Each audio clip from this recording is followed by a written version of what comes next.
So you've got a whole bunch of stories, right? You've gathered all these amazing stories that you want to use in your sales and marketing content, but you don't know how to craft those stories, right? Like, how do you include them? How do you make sure that you transition into the thing that you actually want to sell? That's what we're going to talk about in today's video. And hey, if we haven't met, I'm Elise Cartwright, an online marketing coach who loves talking about human design, email marketing, and publishing, and how those all intersect for you to create a business that's easy and fun for you. And today we're going to talk about stories, and specifically how you can actually craft stories in your sales and marketing to connect with your audience and build relationships. So the first thing that you're definitely going to want to think about is reviewing the stories that you already have, and then thinking through, if I'm going to use this story to sell something,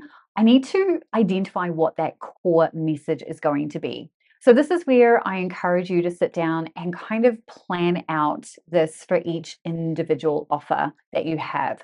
So we want to reverse engineer. So we want to start with our offer first, and then we can go, okay, let's have a look at the stories that I have and what is the core messaging that I'm wanting to help someone understand that will lead them to purchasing this offer, right? So it's kind of the framework. What is the offer? What are the messages or the stories that I have that are going to help me help someone make a decision? Because we're not here to convince. We're literally here to help someone make a decision, yes or no. That's it. So the first question that you have to ask and answer is, what is it that I want my audience to take away from this piece of content? I mean, the next part of this process in terms of crafting a story that is going to connect and convert is to think about an actual arc. Right now, this does not mean that the story that you're going to share needs to be this big, long story, but it does need to have a beginning, middle, and end, right? You want to get to the point pretty quickly. And my kind of rule of thumb, particularly when it comes to telling stories in emails, is to ensure that the story is split up into 3 parts. So you might start out with the middle of the story at the top of your email, right? You literally drop them into the middle of the story.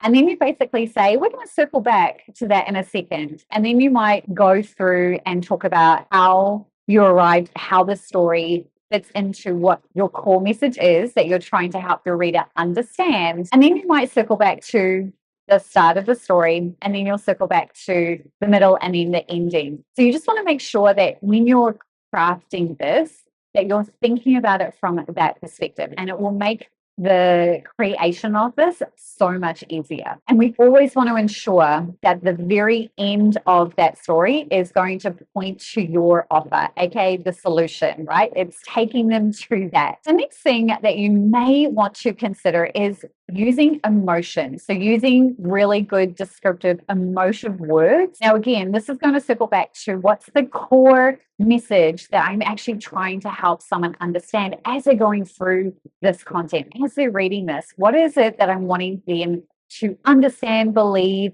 comprehend? And the story is helping them arrive at that decision, arrive at, wow, this is something that I can actually do. Wow, this is the solution to the problem that I'm experiencing right now. So don't shy away from using emotions, but don't overuse it either. So if you find when you read it back, and pro tip, you should always read anything that you write, particularly when it comes to emails and sharing stuff on social media, that you read it back before you hit post. I don't ever just go ahead and post it. Always review it before you go ahead and do it. So you just want to make sure, if you feel like you've used too much, like if it just feels really cheesy and that's not the vibe you were going for, then just edit out some of those emotive words. Now, finally, you want to be authentic, right? So whatever it is that you're sharing, whatever it is that you're doing, ultimately you want to build in authenticity. Now, authenticity helps or is important and is easy to do if you are literally just being you. Now, this is why in a previous video, when we were talking about compiling stories, that you want to use stories that make sense, that you could use all the time. And getting stories from your favorite TV shows, for example, becomes really authentic because it's really easy for you to talk about them. So that's what I mean by authentic. Things that are easy for you to talk about because you've had experience, or it's something that you've watched and done many, many times. So you always want to make sure that you always circle things around to your audience.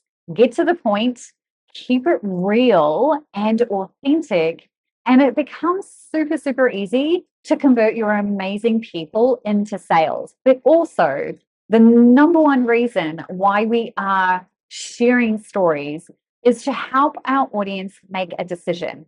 Do I want this thing? Yes or no? We don't want maybes, particularly in our sales and marketing content. So I hope that this was helpful. Let me know in the comments if you enjoy using story in your own sales and marketing. Do you struggle with using stories in your sales and marketing? I'd love to hear what that looks like for you. And in the next video, we're going to talk about more about what it actually looks like when you're using stories on an ongoing basis.